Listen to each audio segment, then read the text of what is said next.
Agora, ainda falando sobre educação, vamos falar sobre a FATEC. Vamos assistir o vídeo.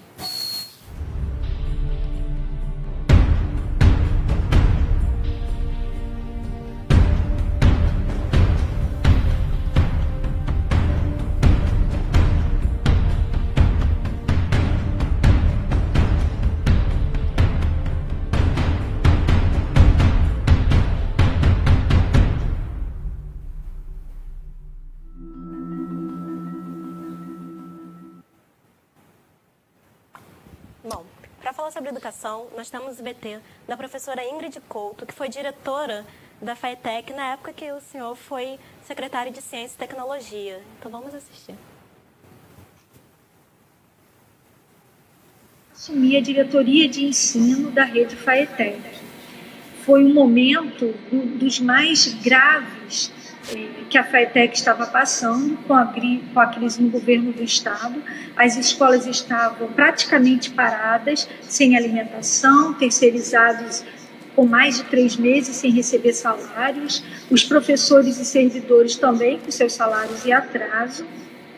E, para minha grata surpresa, eu encontrei na equipe uma equipe bastante determinada a resgatar a FATEC, a tirar a FATEC da crise.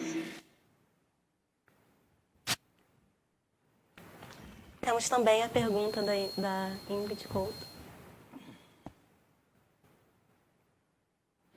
Pedro, considerando o estado atual de completo sucateamento da rede FATEC, que nesse momento encontra-se agonizante, como você pretende garantir, já no seu primeiro ano de mandato, os recursos necessários à recuperação da educação profissional e tecnológica no estado do Rio de Janeiro? Oi, Ingrid, prazer te ver aqui. Enfim, obrigado pelo carinho, obrigado pela pergunta. A FATEC vai ter o mesmo tratamento das universidades. Nós vamos dar o 12º também, garantir não só, obviamente, o salário dos servidores, mas o pagamento dos fornecedores.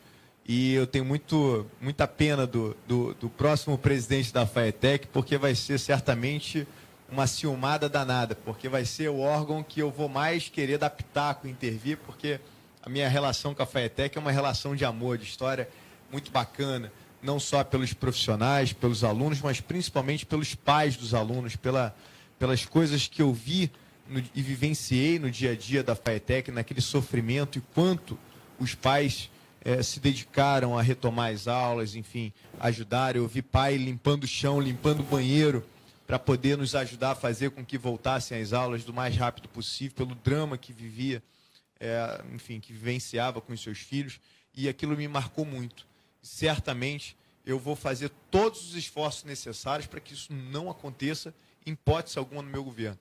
Eu vou dar o mesmo tratamento nas universidades, inclusive fazendo com que a gente passe a ter uma eleição para o presidente da FATEC, né, a passar a ter autonomia administrativa e financeira da mesma forma que as universidades têm, para que a gente possa fazer esse avanço importante, porque eu considero a FATEC como um dos principais órgãos desse Estado.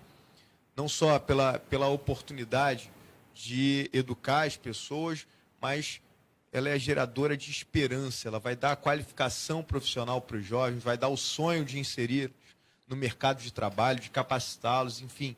Ela representa muito para as famílias, e a gente fica acompanhando quando vê uma mãe, né, quando sabe que o filho passou para a FATEC, vem para ela na mesma hora aquela esperança de que, poxa, meu filho vai ter um rumo melhor, um futuro melhor, uma oportunidade maior, uma chance maior de ser um cidadão de bem, de estar no mercado de trabalho. Enfim, a gente tem que continuar fazendo com que o Estado do Rio de Janeiro seja um gerador de esperança, de oportunidade, e não mais hoje, como é hoje, o maior fornecedor de mão de obra para o crime organizado, justamente por não dar a esses jovens a oportunidade de escolher ser um cidadão de bem.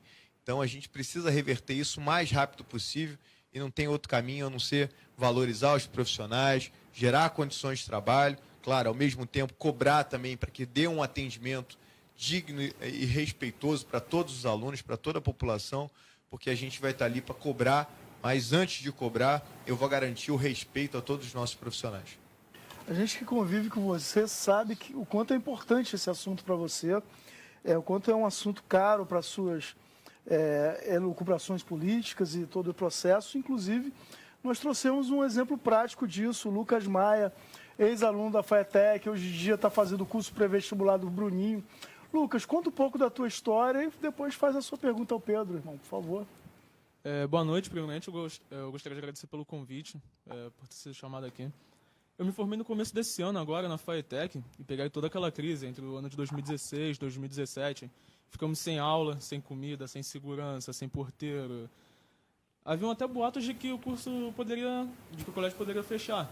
Não tinha... Como é que eu posso botar isso em palavras? Não tinha uma data certa para aquilo tudo acabar. A gente ficou simplesmente à deriva. A gente não sabia de nada, não sabia o que poderia acontecer. Quando você foi secretário de Ciência e Tecnologia, deu para acompanhar um pouco da melhora que houve na FATEC. Gostaria de saber do senhor o que você pretende fazer caso seja eleito sobre a qualificação profissional dos jovens do ensino médio que não tiveram a mesma oportunidade que eu tive de entrar num colégio que deveria ser de um ensino de excelência, sabe? Os mesmos que não conseguiram passar na prova, que estão em outros colégios estaduais relativos assim, por se dizer. Obrigado, Lucas. Obrigado pela sua pergunta. É uma grande preocupação que a gente tem, aliás, de se adaptar a essa nova realidade. A gente precisa, primeiro, conter a evasão do ensino médio. A gente está falando de quase metade dos alunos que concluem o nono ano do fundamental não concluem o terceiro ano do ensino médio. Isso é muito grave. Eu volto a dizer, pela sua incapacidade, incompetência de reter os alunos nas escolas, nós somos hoje os maiores fornecedores de mão de obra para o crime organizado. Porque é muito difícil você ganhar essa batalha contra a guerra, nessa batalha contra o crime organizado. A Boca hoje paga 70, 80 reais a diária para um garoto desse trabalhar vendendo droga. Não estou falando dos grandes escalões do tráfico, não. Estou falando das pessoas que trabalham no dia a dia do crime organizado ali, os pequenininhos, ganham essa remuneração de 70, 80 reais por dia para trabalhar para o crime organizado.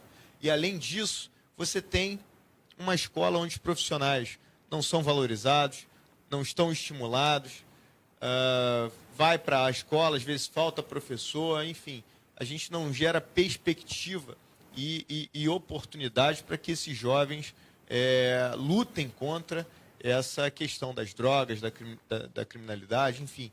O que a gente precisa é reverter isso. Primeiro, valorizar os profissionais. A gente tem que ter a oportunidade de fazer com que eles sejam estimulados e tenham enfim, que agarrem com todas as forças a chance de fazer com que essa garotada não vá embora da escola. Segundo, a gente tem que fazer ampliação do contraturno para transformar essas escolas em tempo integral por vários motivos. Primeiro, para melhorar a alimentação dessas crianças. Muitas das vezes, na maioria dos casos, às vezes a única refeição que essa criança faz no dia decentemente é dentro da escola.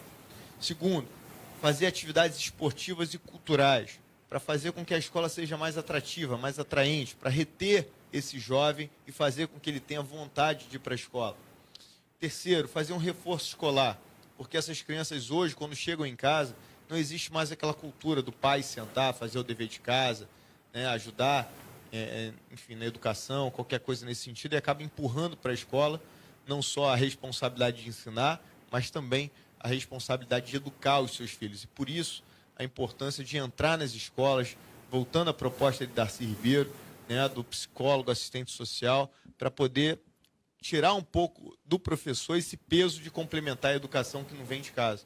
Então é muito importante a gente avançar para identificar a vulnerabilidade dessas crianças que às vezes estão entrando no mundo das drogas ou da própria criminalidade, mas, acima de tudo, identificar a vocação de cada jovem desse. No Ceará tem uma experiência muito interessante que deu muito certo, e não é à toa que tem 82 das 100 melhores escolas desse país, porque ele faz um atendimento individualizado a esse jovem, para saber qual é a vocação dele, se ele quer ser jogador de futebol, se ele quer ser engenheiro, se ele quer ser blogueiro, youtuber ou qualquer coisa nesse sentido. E faz um encaminhamento específico para poder avançar. E nisso a FATEC vai ter um papel fundamental, porque a gente tem que fazer esses cursos regulares que a gente está acostumado, os tradicionais, de eletricista, mecânico, enfim, né, de informática, mas a gente tem que se atualizar às modernidades. Meu filho, por exemplo, um amiguinho do meu filho quis ser youtuber.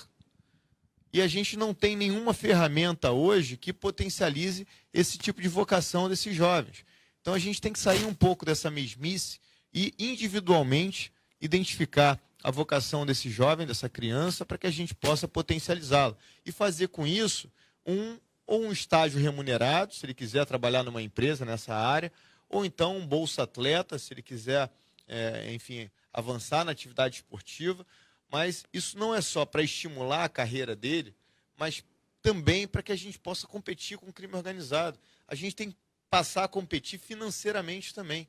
Então, voltando a dizer, a gente precisa implementar a FAETEC, depois que estabelecer a normalidade das aulas irregulares, do ensino médio regular da FAETEC, a gente tem que fazer com que a FAETEC entre nas escolas de ensino médio para poder, no contraturno, fazer a qualificação profissional, gerar oportunidade para essas crianças, para esses jovens, para fazer com que eles tenham a expectativa de poder ter uma oportunidade no futuro. Porque é muito difícil para esse jovem, que geralmente não tem uma estrutura familiar bem consolidada, quando ele abre a porta de casa, né, os que moram nas comunidades, vê lá o traficante com um fuzil no peito, com as menininhas todas no entorno dele, com tênis da moda, com a roupinha da moda, com status, e ele vê lá o pai trabalhador que sai de casa de madrugada, que trabalha honestamente, trabalha duro, chega em casa à noite cansado e não consegue nem pagar a comida dentro de casa, muito menos dar o tênis que a criança quer ou a roupinha que a criança quer.